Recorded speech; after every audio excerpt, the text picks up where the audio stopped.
في كتاب الكنيسة حرمته وقالت عليه ده دليل الشيطان، وكان مصدر إلهام للطغاة على مر العصور. وفي نفس الوقت بالظبط الكتاب ده بيدرس كمرجع أساسي في أكبر جامعات العالم.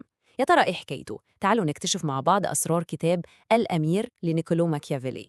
ودي يمكن أشهر جملة اتربطت بالكتاب، وهي اللي بتلخص فكرته الأساسية. جملة صادمة طبعاً، لكنها بتفتح لنا الباب على عالم السياسة الحقيقي. عالم مش دايماً بتحكمه الأخلاق، لأ بتحكمه النتائج وبس. تخيلوا لأكثر من 500 سنة الكتاب ده كان هو الكتالوج بتاع القادة، من أول ملوك عصر النهضة لحد رؤساء الدول والشركات الكبيرة النهاردة. ويتقال إن الكتاب ده كان دايماً جنب السرير شخصيات زي هتلر وموسوليني، ودي لوحدها كانت كفيلة إنها تشوه سمعته للأبد. وهنا بقى بيجي السؤال المحير: إزاي كتاب صغير زي ده كله على بعضه حوالي 100 صفحة ممكن يكون مكروه ومقدس في نفس الوقت؟ إيه الأسرار اللي جواه اللي بتخليه لحد النهاردة دستور للسلطة ورمز للطموح اللي ملوش حدود؟ في الكام دقيقة الجايين دي هتبقى رحلتنا. هنبدأ بالراجل نفسه اللي ورا الأسطورة، وبعدين نحلل قواعد اللعبة الصعبة بتاعته، وهنشوف إزاي القواعد دي عايشة معانا لحد النهاردة.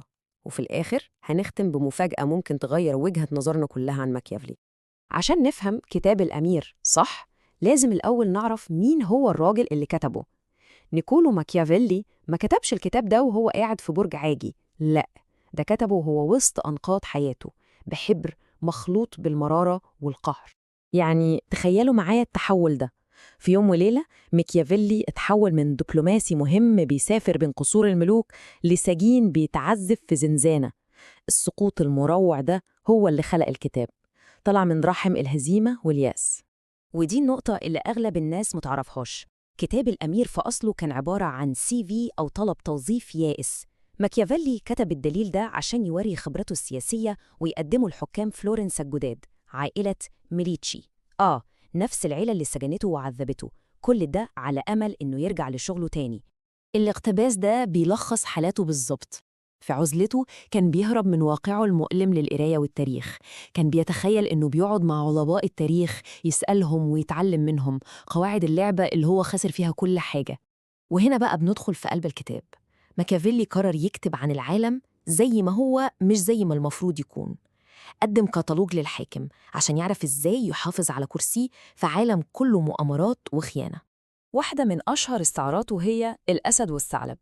بيقول إن الحاكم لازم يكون الاتنين مع بعض، لازم يكون أسد عشان يخوف أعدائه، ولازم يكون ثعلب عشان يعرف أماكن الفخاخ والمكائد. القوة الواحدة غباء، والدهاء لوحده ضعف. السر كله في التوازن. وده بيوصلنا لأكتر سؤال مقلق ومثير للجدل طرحه ميكيافيلي، سؤال بيخلينا نفكر في كل اللي نعرفه عن القيادة. إيه الأحسن للحاكم؟ الناس تحبه ولا تخاف منه؟ إجابته كانت مباشرة وصادمة. بيقول إن الحب ده رابط ضعيف، الناس ممكن تقطعه بسهولة عند أول مصلحة، لكن الخوف اللي وراه رهبة العقاب ده إحساس الناس ما بتتخلاش عنه. الخوف بيضمن الطاعة. بس خدوا بالكم، ماكيافيلي كان دقيق جدا هنا. هو بيوضح الفرق: خلي الناس تخاف منك بس إياك يكرهوك. الخوف بيجيب طاعة، لكن الكره بيولد ثورة. طب إزاي تتجنب الكراهية؟ نصيحته كانت عملية جدا: اوعى تاخد فلوس الناس أو ممتلكاتهم. كتب جملته الشهيرة إن الواحد ممكن ينسى موت أبوه بس عمره ما ينسى ضياع يفقه. ماكيافيلي كان بيستخدم شخصيات حقيقية كأمثلة، وأهم واحد فيهم كان تشيزاري بورجا. بورجا كان بيمثل الأمير النموذجي في نظر ماكيافيلي، طموح، قاسي، ومستعد يعمل أي حاجة عشان يوصل لهدفه. لكن هنا بقى التويست اللي ناس كتير مش بتاخد بالها منه. ماكيافيلي ما كانش بيقدم بورجا كنموذج مثالي، بالعكس كان بيستخدمه كقصة تحذيرية. قوة بورجا كانت قايمة على حاجتين ملهمش أمان: منصب أبوه البابا، وده حظ بحت، وجيوش بيأجرها. أول ما أبوه مات والحظ اختفى، مملكته كلها انهارت. الدرس كان واضح: اوعى تبني قوتك على الحظ أو على قوة غيرك، لازم قوتك تكون نابعة منك.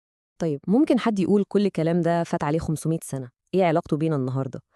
الحقيقة إن قواعد ماكيافيلي بتتلعب كل يوم حوالينا، في السياسة، في البيزنس، وحتى في علاقاتنا الشخصية.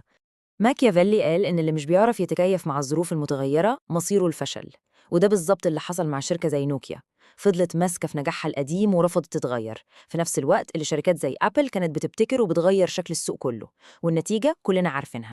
قبل السوشيال ميديا ب500 سنة ماكيافيلي كان فاهم إن الصورة هي كل حاجة. كان بيقول إن الناس بتحكم باللي بتشوفه مش بالحقيقة. في عالم السياسة والسلطة شكلك قدام الناس أهم بكتير من حقيقتك.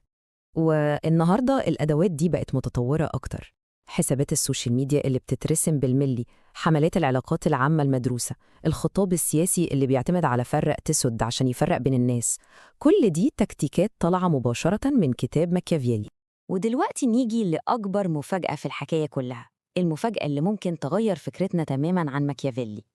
اللي ناس كتير متعرفوهوش إن الراجل اللي كتب دليل الطغاة ده كان في الحقيقة مؤمن بالحكم الجمهوري وبحرية الشعوب.